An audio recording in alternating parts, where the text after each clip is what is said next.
At ngayon mga giliw naming tagapakinig, narito na ang pang-apat na kabanata ng ating kwento na pinamagatang Paparazzi sa pakikipagsapalaran ni Kapitan Karyong!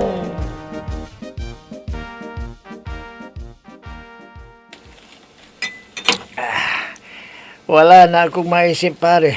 Kaya pinatawag kita para matulungan mo naman kang mag-isip. Mag-isip ka pare. Teka, tama, may naisip na ako pare. Ha? Ano yan pare? Sabihin mo na kaagad. Pare, kailangan natin si Punyang. Ha? Bakit mo sinabing kailangan natin si Punyang? Anong plano mo talaga pare ha? Ano? Pare, sa pamamagitan niya, hindi na tayo mahihirapang sirain ang pangalan ni Karyong. Nako pare, ang dami mo pang paligoy-ligoy dyan. Ano ba yung naisipan mo? Sabihin mo na. Pare, Nako, tumawa pa. simple lang pare. Kapakasar. Itatagay ko muna. Sige, itagay mo na. Nako. Ngayon, sabihin mo na. Pare, bitin. Anong bitin? Nako. Pare. Naghihintay ako ng sagot mo. Ano bang plano mo? Kanina pa ako nagtatanong sa'yo. Ano? Pare, papatayin natin si Punyang. Ha? Pare? Bakit natin siya papatayin? Baka mapahamak tayo. Baka may makakita at tayo pa ang malilintikan.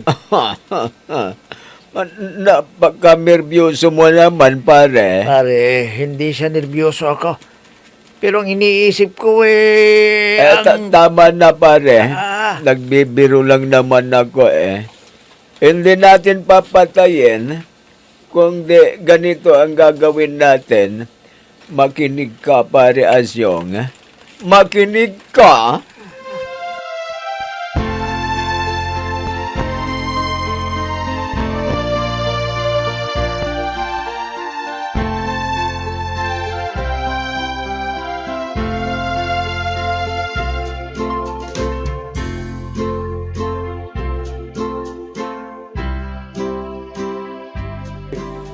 Alam niyo mga kapatid, ayon sa Exodus, Kapitulo 23, versikulo 1, huwag kang magkakalat ng kasinungalingan. Huwag kang makikipagkayari sa masama na maging saksi kang sinungaling. Ayan, malinaw ng sinabi ng banal na kasulatan, hindi ba? Huwag gayahin ang iba dyan na nakikialam sa buhay ng may buhay. Nakikialam sila. Talagang hindi na tumigil ang mga marites dito. Lalo silang dumarami. Pero kakaiba na ngayon ang pinag-uusapan nila. Tungkol sa salita ng Diyos. Pinalitan nilang pangalan nila. Paparazzi na daw. Aling Punyang. Dumating na itong isang paparazzi. Kailangan maiwasan ko siya. Baka sabihin, miyembro na rin ako ng Marites. Aling Punyang, mabuti naman na nakita kita rito sa tindahan. Galing ako sa bahay nyo. Sabi ni Vice Mayor Agaton, ipinalayas ka na raw niya. Totoo ba yun, Aling Punyang? Nako, pati pagpapalayas ni Kuya Agaton sa akin, alam na niya, paparazzi talaga. Aling Punyang, may sasabihin ako sa'yo. Alam ko na marami kang problema. Oo boy, marami nga akong problema. Kaya ako nagpunta rito sa tindahan nila Bibang para bumili ng alak at maglalasing ako. Naku, huwag ka munang uminom, Aling Punyang. Mabuti pa, sumama ka muna sa aming bahay. May gustong kumausap sa'yo. Sino? Basta malalaman mo kung sasama ka sa akin at tiyak matutulungan ka niya sa problema mo.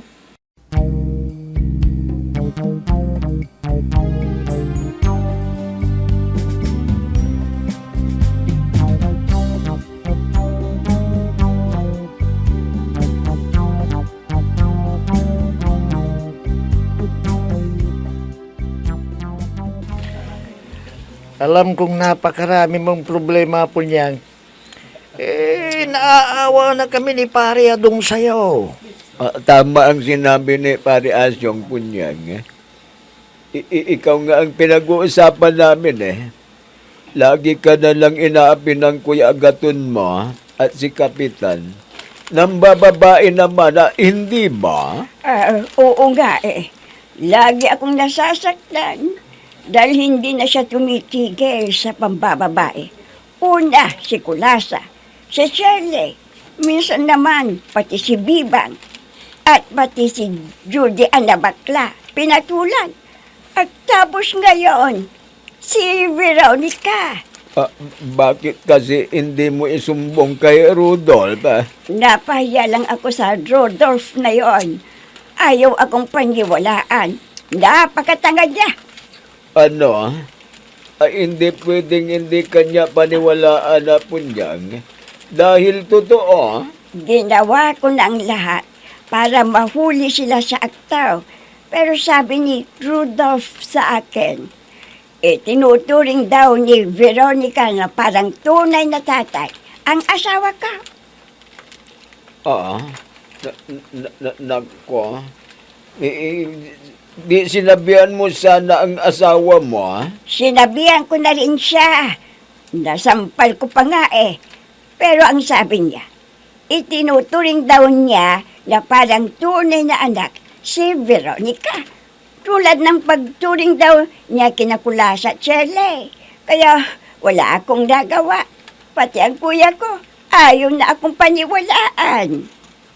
Huwag kang mag-alala, Punyang. Tutulungan ka namin ni Pare Asyong. Basta kumampi ka sa amin, hindi ka namin pababayaan. Salamat naman kung ganun. Sige, makikikampi ako sa iyo. Dahil napuno na rin ikaw. Gaganti ikaw. Pare Adong, nakuha na natin kaagad ng loob ng pangit na matandang ito.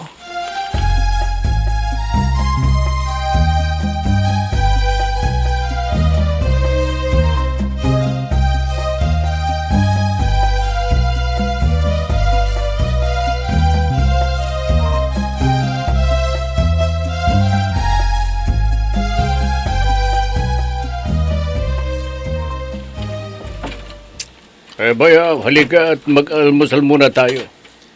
Naku, Bayaw. Bumili ka pala ng pagkain sa labas. Oo, Bayaw. Mabuti na itong bibili na lang tayo sa labas. Dahil wala naman tayong aasahan sa kapatid ko. Lagi na lang siyang wala. Tapos pag uuwi may problema pang dala. Kaya hayaan na lang natin siya. Kahit hindi na umuwi, walang problema. Sobra na talaga siya. Nahihiya na ako sa iyo, Bayaw. Okay lang yun, Bayaw.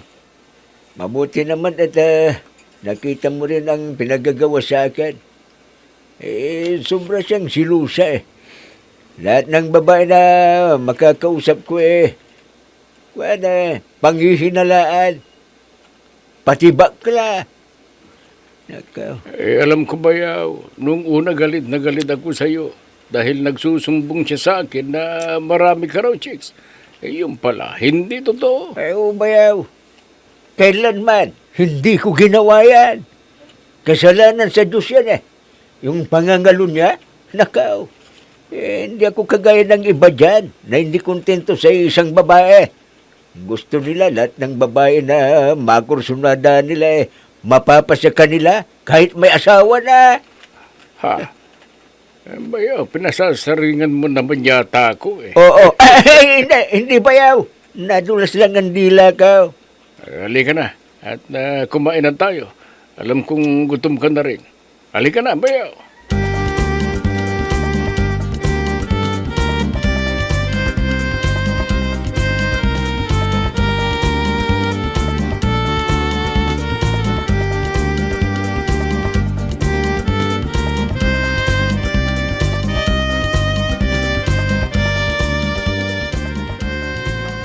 Veronica, magkitawag nga sila Benito at Ambreg. Tapos kontakin mo lahat ng BHW. At kakausapin ko sila para sa pagbisita uli ni Colonel Juniper Mendita. At kasama ang mga iba pang opisyales ng barangay. Sige, darling. Stay up. Ah. Kukunin ko lang yung cellphone ko. Tatawagin ko silang lahat. Sige, darling. Stay up. Wow, talagang napakasiksi ni Veronica.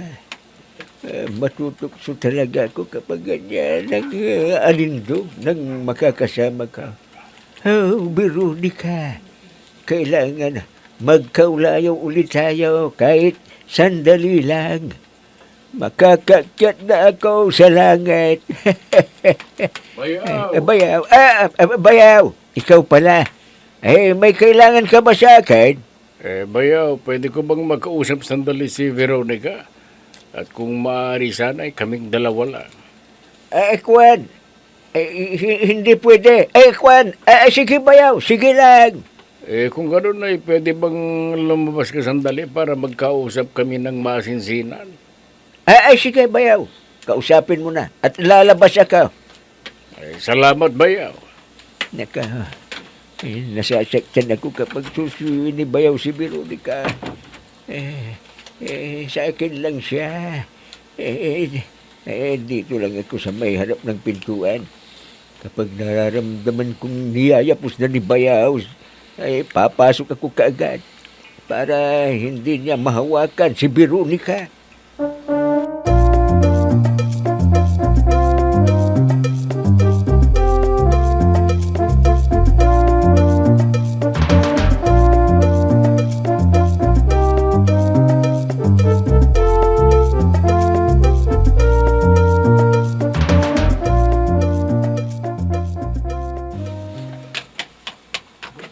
Kagawad, Asyong, kagawad. Oh, bakit boy? Anong balita, ha? Anong Kagawad, balita? narinig ko ang pag-uusap nila Darwin at kagawad Gusting. Ha? Anong pinag-usapan nila? Ayon sa narinig ko, may darating na naman daw na bisita sila Kapitan bukas ng gabi. Ha? Sino raw ang darating na bisita, boy? Ang narinig ko sila Colonel Johnny Permin daw at may iba pang kasama na manggagaling sa munisipyo. Ganun ba? Ha, kailangan makapag-usap kami ni Pare Adong para makapaghanda kami kung ano ang magandang gawin para mapahiya ang karong na yon sa mga bisita niya.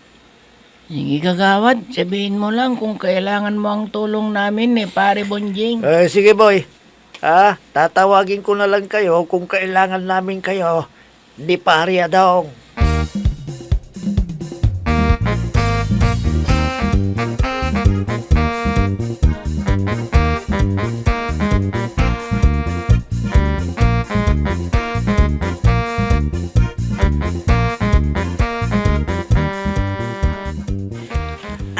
Nandito ka pala, Vice Mayor. Anong kailangan mo? Veronica, bakit ba parang umiiwas ka na sa akin? May nagawa ba akong kasalanan sa'yo? Pasensya ka na kasi nakukonsensya ako Marami na akong kasalanan kay Rodolph. Kaya ayaw ko nang makipagrelasyon sa iba. Ayaw ko na, Vice Mayor. Veronica, huwag naman ganyan. Marami na tayong pinagsabahan, kaya kung maaari siya... Basta, yan ang desisyon ko, Vice Mayor. Nandyan naman sila Karen, sila Melinda, sila na lang.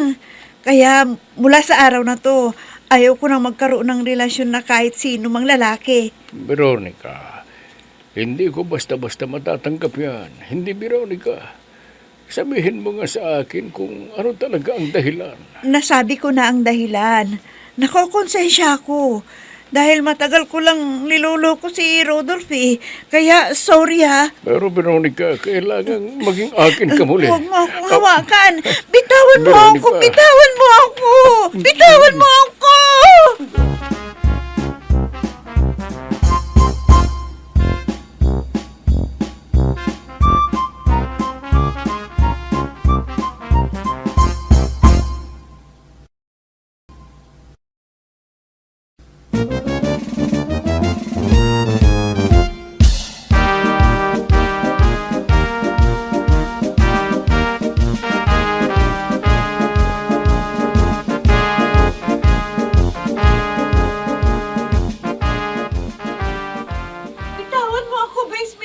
Veronica. Niyayabos na yata ni Bayaw si Veronica. Bubuksan ko kaagad ang pinto. Ano Bayaw? Tapos na ba kayong nakapag-usap ni Veronica? Kung bayaw, hindi pa. Kaya lumabas ka pa. Hayaan mo na lang kami dito sandali. Di pa kami tapos nag-usap. Sige na bayaw. Hindi, huwag ka nang lumabas, Kap. Dahil tapos na kaming nag-usap ni Vice. O sige na, Vice, makakaalis ka na. Dahil may pinapagawa pa si Kapitan sa akin eh. Nakakahiya kung hindi ko magagawa kaagad. Sige na, alis ka na. Veronica.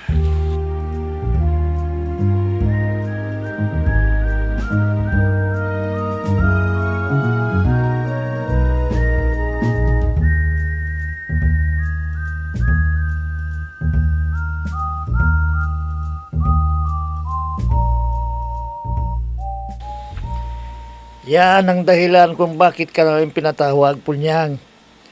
Maraming darating na bisita sila Kapitan. Mamayang gabi yan. Kaya pagkakataon mo na ito para makaganti ka sa kanya, ha? Talagang gusto kong gumante sa Karyong at Veronica na yun. Sige, ganyan ang gusto ko. Ay, sige kung gusto mong makaganti, ganun din gagawin mo mamaya, ha? Kapag nandun na ang mga bisita nila, simulan mo na ang pagpapahiya sa kanilang dalawa. Ha? Ano ang gagawin ko? Paano ko sila ipapahiya? Ang mabuti pa po niyang makinig ka dahil ipapaliwanag sa iyo ni Paring Adong kung ano ang gagawin mo. Ano ang gagawin ko? Kagawad Adong? Ano? Bueno, makinig ka Punyang. Ganito ang gagawin mo.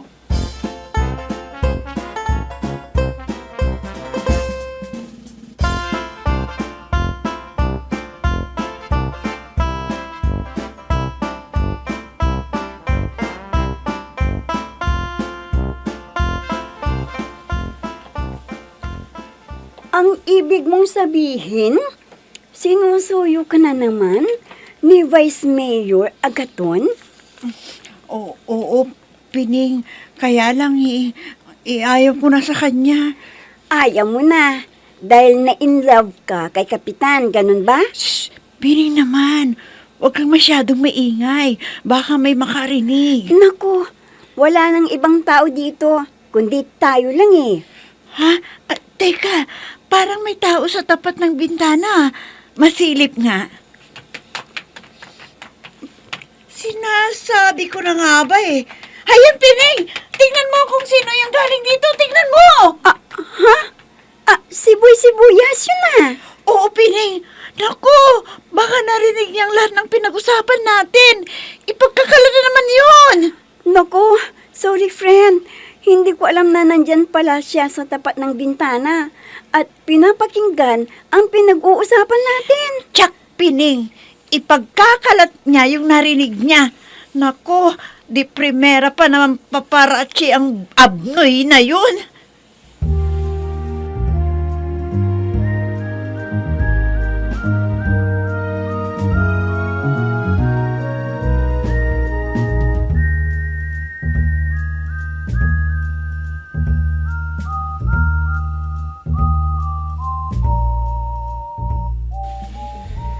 Anong kamo, boy? Narinig mo na yan?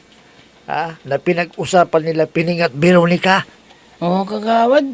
Naku, talagang may relasyon sila Kapitan at Veronica. Kung ganoon, kailangang maikwento mo yan kay Punyang para lalong madagdagan ang puot sa kanyang isipan.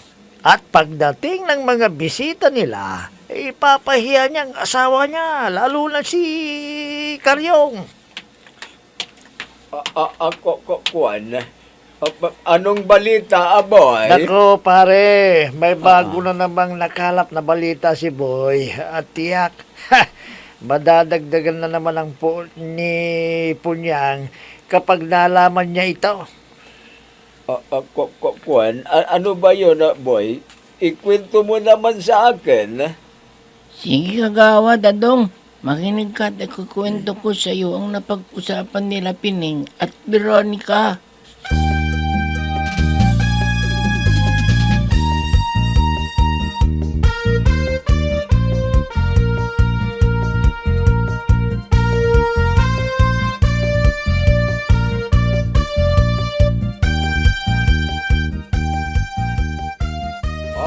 Kumain lang kayo. Nang kumain.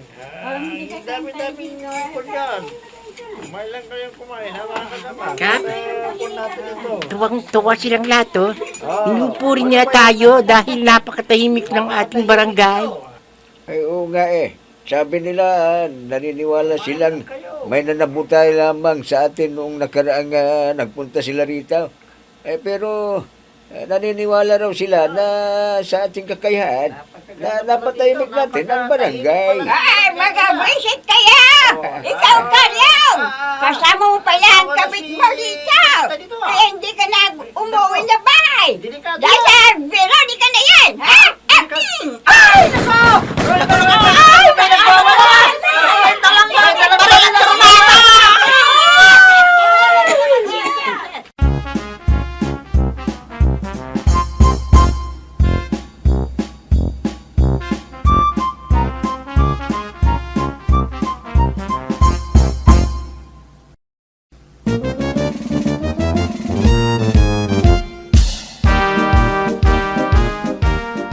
Ano kaya ang kahinatnan ng ginawa ni Aling Punyang?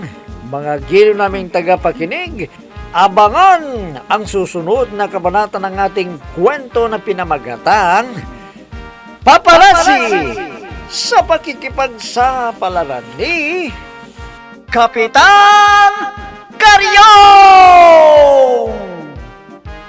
Mga nagbibigay buhay sa ating dula ay sina Mayra Abrihal Narnola, Susan Malikdam, Robert De Guzman, Amit Diaz, Oscar Ora, Jun Cabato, Technical Supervision at sa musika ni Oscar Ora, nilapatan ng tunog ni Robert De Guzman, mula sa panulat at direksyon ni Oscar Ora.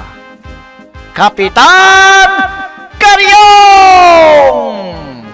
Inihahandog sa inyo ng F3 Recording Studio para sa pambansang radyo ng Pilipinas, Bombo Radio Philippines!